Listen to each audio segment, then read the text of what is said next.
दो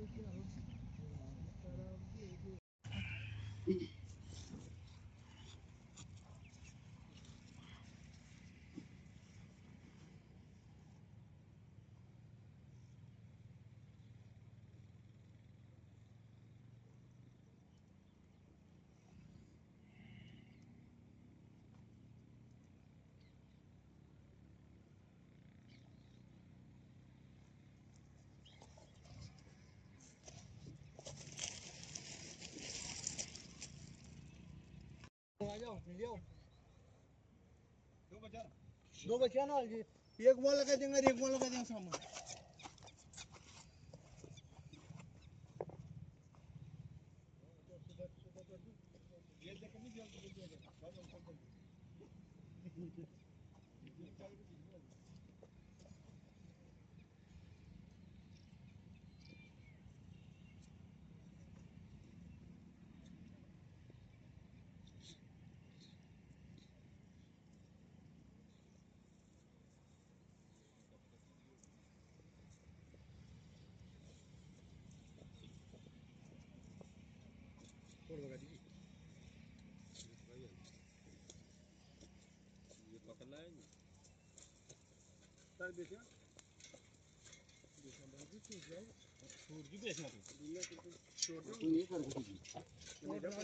हाँ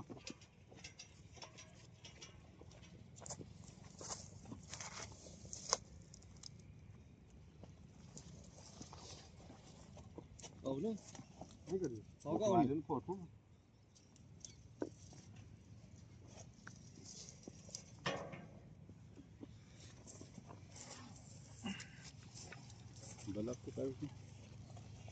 संपादक हरि वचन चरण श्री गुरु के सब संशय हरि तन मन धन सब अर्पण गुरु चरण कीजिए। ब्रह्मानंद परम पद मोक्ष गति दीजिए।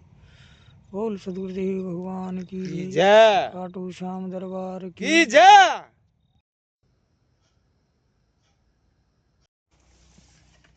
बोल श्यावर रामचंद्र की जय। कथा शुरू होती है, आओ वीर हनुमान रामा, आओ वीर हनुमान, निज इच्छा सुन लीजिए, पवन पुत्र बलवान सिया वर रामचंद्र की जय। हनुमान की जय। सती बसई कैलाश तब, अधिक सोच मन माहि, सिया रामा अधिक सोच मन माहि। मरम न कहू जान कछु, जुग सम दिवस सिराय, सिया वर रामचंद्र की जय। तब सती जी कैलाश पर रहने लगी। उनके मन में बड़ा दुख था। इस रहस्य को कोई कुछ भी नहीं जानता था। उनका एक एक दिन युग के समान बीत रहा था। नित नव सोचु सती उर बारा, कब जे हूँ दुख सागर पारा। मैं जो कीनी रघुपति अपमाना, उन्हीं पति वचन मृषा कर जाना। सती जी के हृदय में नित्य नया और भारी सोच हो रहा था कि मैं इस दुख समुद्र के पार कब पहुंच जाऊंगी। मैंने जो श्री रघुनाथ जी का अपमान किया और फिर पति के वचनों को झूठ जाना। ये कथा भगवान शिव पार्वती जब कैलाश पर थे और वहां से जब और दर्शन के लिए आना चाहते थे, तो पार्वती जी ने कहा कि ये भगवान कैसे हो सकते हैं, जिनका तुम स्मरण करते हो ये तो साधारण मनुष्य की तरह वन में विचर रहे हैं और आहिस्ता कर रहे हैं। तो ऐसा विचार करके भगवान ने कहा कि भाई परीक्षा ले लो। तो सती जब परीक्षा लेने गई तो उन्होंने सीता जी का रूप धारण कर लिया। जैसे ही उधर से भगवान राम और लक्ष्मण आ रहे थे, इधर आगे आगे सीता का वेश धर के माता पार्वती जा रही। लक्ष्मण जी ने देखा कि हे प्रभु, ये कैसी लीला है कि स्वयं पार्वती हमसे छल कपट कर रही, यानी हमारी माता जी का रूप धारण कर रही अंडला। और जब पास में गए लक्ष्मण जी तो उन्होंने हाथ जोड़कर की कि हे माता, शिव जी कहाँ है। तभी वेश मिटाना चाहा लेकिन नहीं मिट रहा, पार्वती नहीं बन पाई और सीता जी रहेगी। उसी वेश में जब भगवान शिव के पास गई तो बड़ी मुश्किल से मूल स्वरूप में आई। और जब भगवान शिव ने पूछा कि बोलो कैसे परीक्षा ली, तो वहां भी झूठ बोल गई पार्वती। उन्होंने कहा कछु नहीं, परीक्षा कुछ नहीं ली के, वही साधारण बात थी, आपकी बात सही है और वही पार ब्रह्म परमेश्वर है। जब भगवान ने कहा कि नहीं सच सच बताओ परीक्षा कैसे ली, तो वहां भी वो बात छुपा गई। तो मिथ्या वचन करने के कारण भगवान शिव ने कहा कि स्त्री जाती है कभी सच नहीं बोलती, इसने छुपाव किया है, अब ये अपने संकट में स्वयं पड़ेगी। तब भगवान ने अपने नेत्र बंद किए और जाना कि कैसे परीक्षा ली, तो पूरी रील आ गई कि सीता जी का रूप धारण किया इसने। भगवान ने कहा कि ये तो बहुत बुरा हुआ कि जिनको मैं माता मानता हूं उसका रूप जब मेरी पत्नी ने रख लिया तो वो मेरी पत्नी कैसे हो सकती। तो उन्होंने कहा कि पार्वती जी अब तुम मेरे पास इस रूप में नहीं आ सकती। पार्वती ने बहुत प्रार्थना की, अनुनय विनय की, भगवान ने नेत्र बंद कर लिए, समाधिस्थ हो गए। समाधिस्थ होते ही अब पार्वती जी वहीं बैठी और भोलेनाथ समाधिस्थ हो गए। सो फल मोही विधाता दीना, जो कछु उचित रहा सोई कीना। अब विधि असबु जही नहीं तोई, शंकर विमुख जिया वही मोई। उसका फल विधाता ने मुझको दिया।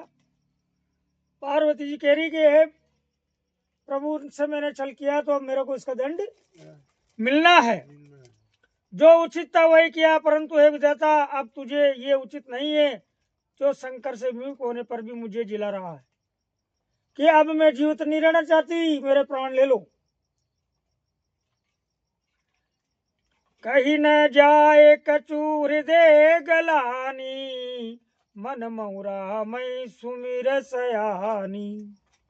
जो प्रभु दीन दयाल कहावा, आरती हरन वेद जस गावा।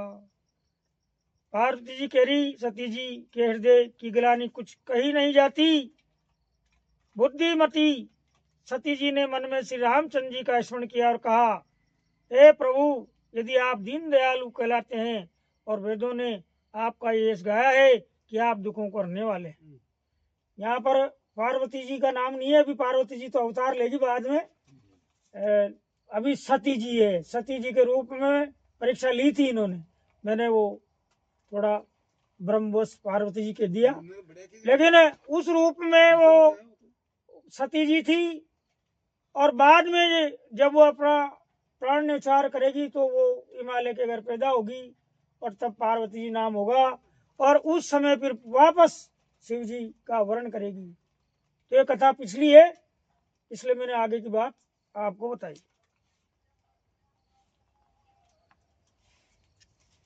तो मैं बिने कराऊं कर जोरी, छूटऊं बेगी देहिए मोरी। जो मोरे शिव चरण सनेऊ, मन क्रम वचन सत्य व्रत एऊ। पार्वती जी कह रही है तो मैं हाथ जोड़कर विनती करती हूँ कि मेरी देह जल्दी छूट जाए, क्योंकि मैंने जो सीता जी का वेश धारण कर लिया, अब इससे भोलेनाथ मुझे पत्नी रूप में स्वीकार नहीं कर रहे हैं, इसलिए मैं अब जीवित रहना नहीं चाहती और जितनी जल्दी हो मेरी देह छूट जाए ताकि मैं पुनः भगवान शिव से मिल सकूं। यदि मेरा शिव जी के चरणों में प्रेम है, अब वो अपना वो दे रही वचन कि यदि मैंने मन कर्म वचन से भी दूसरे पुरुष का चिंतन किया हो तो मुझे मेरे प्राण नहीं छूटे, और यदि मैंने मन कर्म वचन से शिव जी को ही पति माना है तो मेरी देह छूट जाए। मेरा ये प्रेम का व्रत मन वचन और कर्म से सत्य है। तो सब दरस सुनई प्रभु करम सो बेगी उपाय। सिया रामा करम सो बेगी उपाय। होए मरनु जय बिने श्रम दुसह विपत्ति विहाय। सिया वर रामचंद्र की जय। तो हे सर्वदर्शी प्रभु सुनिए और शीघ्र वो उपाय कीजिए जिससे मेरा मरण हो और बिना ही परिश्रम ये पति परित्याग रूपी असभ्य विपत्ति दूर हो जाए। यही विधि दुखित प्रजेश कुमारी अखतनी दारुण दुख बारी। बीते संबत सहस 87 तजी समाधि शंभु अविनाशी। दक्ष सुता सती जी इस प्रकार बहुत दुखी थी। उनको इतना दारुण दुख था कि जिसका वर्णन नहीं किया जा सकता। 87,000 वर्ष बीत जाने पर अविनाशी शिव जी ने समाधि खोली। बताओ, अरे पार्वती जी वहीं बैठी रही, भोलेनाथ की, और भोलेनाथ की जो समाधि लगी तो 87,000 वर्ष व्यतीत हो गया। कटनु एक छोटी सी गलती में कटनु कष्ट है। पटेल बाबू काथीना 1,32,000 वर्ष तो कलयुग की उम्र है, और इतनी दुगनी करो फिर द्वापुर है, फिर द्वापुर की दुगनी करो वो सतयुग है, तो फिर आप मनुष्य की उम्र ज्यादा क्यों नहीं होगी। इसलिए इसमें कोई संदेह नहीं कि 87,000 वर्ष तपस्या करी, अवश्य करी होगी। तो ये पल पाया। राम नाम शिव सुमिरन लागे, जानहु सती जगत पति जागे। जाय शंभु पद बंदनु कीना, सन्मुख शंकर आसन दीना। शिव जी राम नाम का स्मरण करने लगे। जैसे समाधि टूटी, भगवान शिव राम राम राम राम राम राम का जप करने लगे।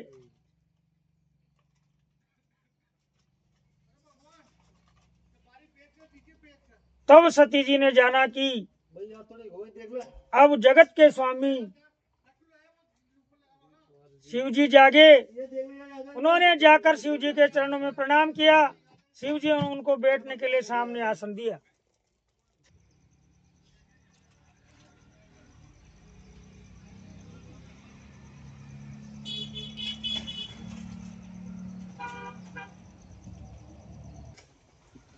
बोल श्यावर रामचंद्र की जय।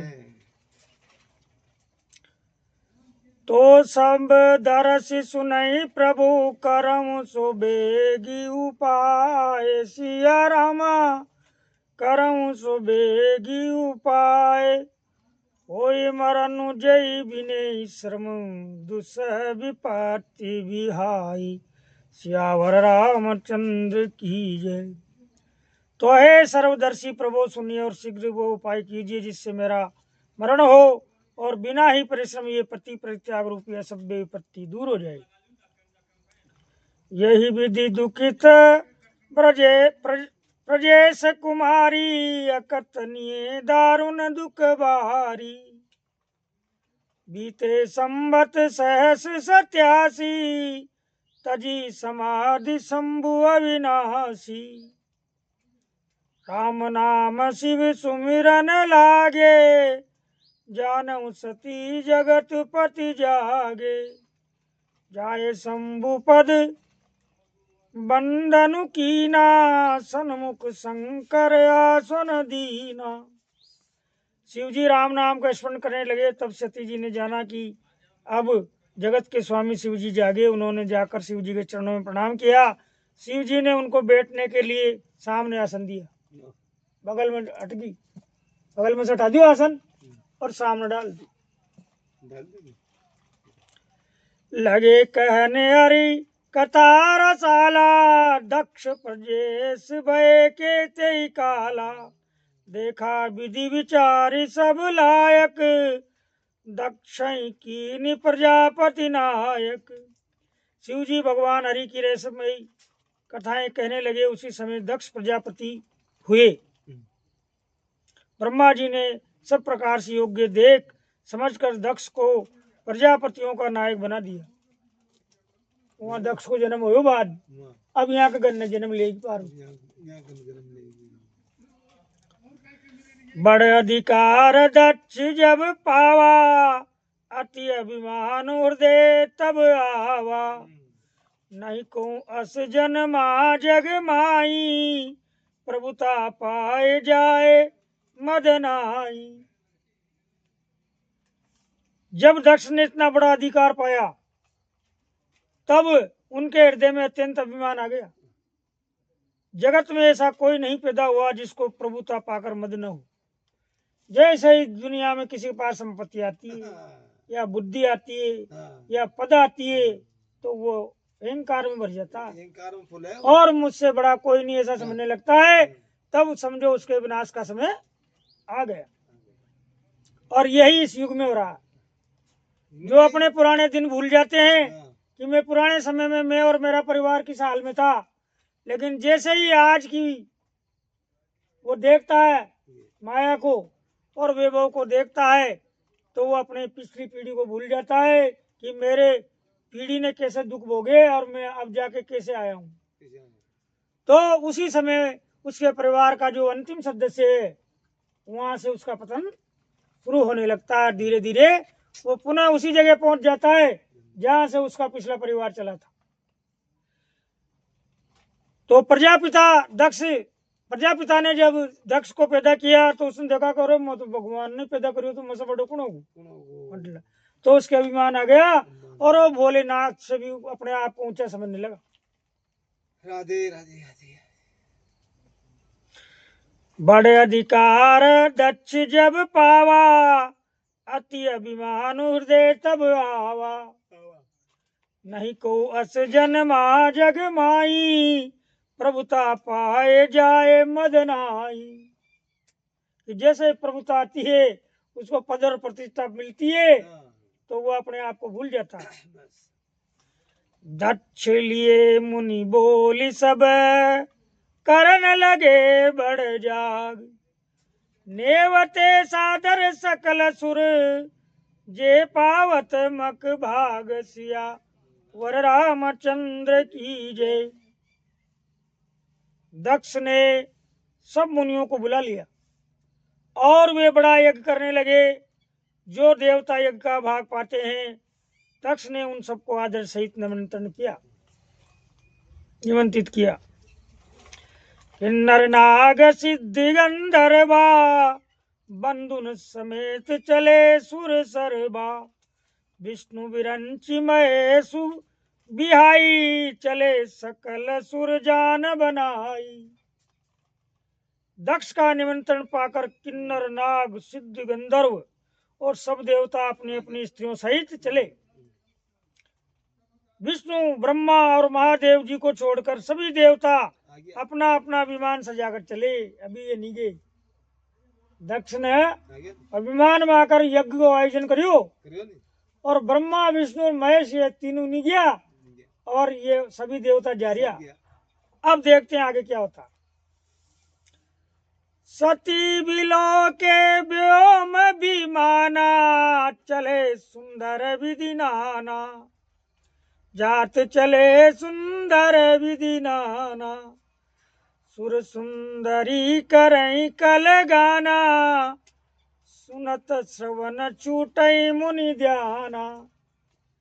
सती जी ने देखा अनेकों प्रकार के सुंदर विमान आकाश से चले जा रहे। देव सुंदरियां मधुर गान कर रही है जिन्हें सुनकर मुनियों का ध्यान छूट जाता है।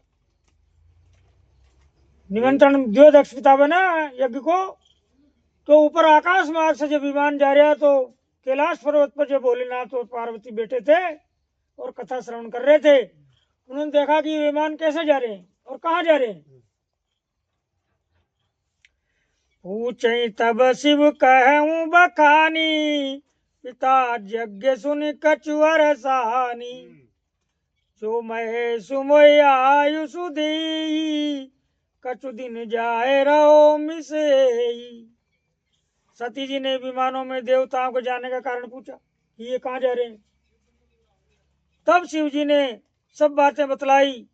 पिता के यज्ञ की बात सुनकर सती कुछ प्रसन्न हुई और सोचने लगी कि यदि महादेव जी मुझे आज्ञा दें तो इसी बहाने कुछ दिन पिता के घर जा कर रहूं कि भाई मेरे को भी अगर आप अनुमति दे दें तो मेरा मन अब यहाँ लग नहीं रहा, तो मैं भी वहां चल जाऊं मेरा पिताजी का। पति परित्याग हृदय दुख भारी, कहे न निजी अपराध विचारी। बोली सती मनोहर बानी, भय संकोच प्रेम रस सानी। क्योंकि उनके हृदय में पति द्वारा त्यागी जाने का बड़ा भारी दुख था, पर अपना अपराध समझकर वे कुछ कहती नहीं थी कि भाई अपराध तो आपने या कोई दोष ही नहीं, परीक्षा आपने ली। आखिर सती जी भय संकोच और प्रेम रस में सनी हुई मनोहर वाणी से बोली, पिता भवन उत्सव परम जो प्रभु आयस होई, तो मैं जाऊं कृपा यतन सादर देखन सोई सिया रामचंद्र की जय। हे प्रभु, मेरे पिता के घर बहुत बड़ा उत्सव है, यदि आपकी आज्ञा हो तो हे कृपा धाम में आदर से तुझे देखने जाऊं। कहूं नीक माँ मोरे मन भावा, ये अनुचित नहीं नेवत पटावा। दक्ष सकल निज सुता बोलाई, हमरे बैर तुमहु बिसराई। ब्रह्म सभा हम सन दुख माना, तेही ते अजऊ करई अपमाना। जो बिन बोले जाऊं भवानी, रहे न सील सने कछुआनी। हे प्रभु, मेरे पिता के घर बहुत बड़ा उत्सव है, यदि आपकी आज्ञा हो तो हे कृपा निदान में अदर से ही तुझे देखने जाऊं। शिव जी ने कहा, तुमने बात तो अच्छी कही, ये मेरे मन को भी पसंद आई, पर उन्होंने न्योता नहीं भेजा, निमंत्रण नहीं भेजा आपन भी, यह अनुचित है। दक्ष ने अपनी सभी लड़कियों को बुलाया है, किंतु हमारे बैर के कारण उन्होंने तुमको भी बुला दिया। एक बार ब्रह्मा की सभा में हमसे प्रसन्न हो गए थे, उसी से वे अब भी हमारा अपमान करते हैं। हे भवानी, जो तुम बिना बुलाए जाओगी तो न शील से नहीं रहेगा और न ही मान मर्यादा रहेगी। यद्यपि मित्र प्रभु पितु गुरु गेहा, जाए बिनु बिलो बोले न संदेहा। यद्यपि मित्र प्रभु पितु गुरु गेहा, जाई बिनु बोले न संदेहा। तदपि विरोध मान जय कोई, तहाँ गए कल्याण न होई। भगवान शिव पार्वती जी कह रहे, सती जी कह रहे हैं कि यद्यपि इसमें संदेह नहीं कि मित्र, स्वामी, पिता और गुरु के घर बिना बुलाए भी जाना चाहिए, लेकिन तो भी जहां कोई विरोध मानता हो उसके घर जाने से कल्याण नहीं होता। ये भाई चलो निमंत्रण नहीं दिया कोई बात नहीं, लेकिन माता पिता, मित्र, स्वामी और गुरु के घर बिना बुलाए भी जा सकता है, लेकिन अगर उनमें भी अगर हमारे प्रति बैर है तो नहीं जाना चाहिए। भांति अनेक शंभु समुझावा, भावी बसन ज्ञान उर आवा। कह प्रभु जाऊं जो बिने बोलाई, नहीं बली बात हमारे भाई। शिव जी ने बहुत प्रकार समझाया, पर होन हार वश सती के हृदय में बोध नहीं हुआ। फिर शिव जी ने कहा कि यदि बिना बुलाए जाओगी तो हमारी समझ में अच्छी बात न हो। बोल सियावर रामचंद्र की। श्री हनुमान सिद्ध साधना आश्रम के नजदीक अलख निरंजन ज्योति ध्यान योग केंद्र, अमीरपुर खेड़ी, खाटू श्याम गौशाला के पास ओशोवासी ध्यान केंद्र पर नित्य रामायण का सत्संग होता है। आप भी कभी सुबह 11 बजे से 1 बजे के बीच और शाम को 3 बजे से 5 बजे के बीच ओशो आशीष ध्यान केंद्र खाटू श्याम गौशाला के पास में सादली की तलहटी में स्थित है। मुख्य रोड और नहर किनारे प्राकृतिक स्थल है। आप सभी कथा सत्संग के लिए यहाँ पधार सकते हैं। हम कुछ कथा के अंश हमारे अलग ज्योति योग प्रेजेंट इस वीडियो जो न्यूज चैनल का नाम है आश्रम का, उस पे हम ज्यों की त्यों कथा आपको प्रस्तुत कर रहे हैं। फिर भी यदि इसमें कोई त्रुटि हो जाए तो नादान समझकर हमें क्षमा करेंगे और प्रभु की आज्ञा और गुरुदेव का ही ही सर्वोपरि है, ऐसा समझकर आप हमें क्षमा करेंगे। बोल श्यावर रामचंद्र की जय।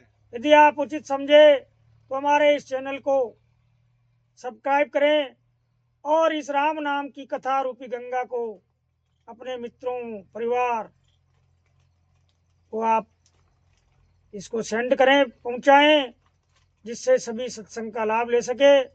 और यदि आप भी अपना मधुर सत्संग यहाँ आकर सुनाना चाहे, वो किसी विषय पर हो, आपका स्वागत है।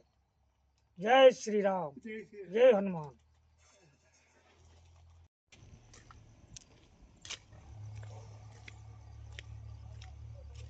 प्रकृति की गोद में खाटू श्याम पहाड़ी की तलहटी में ये ओशो आशीष ध्यान केंद्र धीरे धीरे अपने विकास की यात्रा पूरी कर रहा है। आप सबसे भी विनम्र अनुरोध है कि आप इसमें अपना तन मन धन से योगदान दें।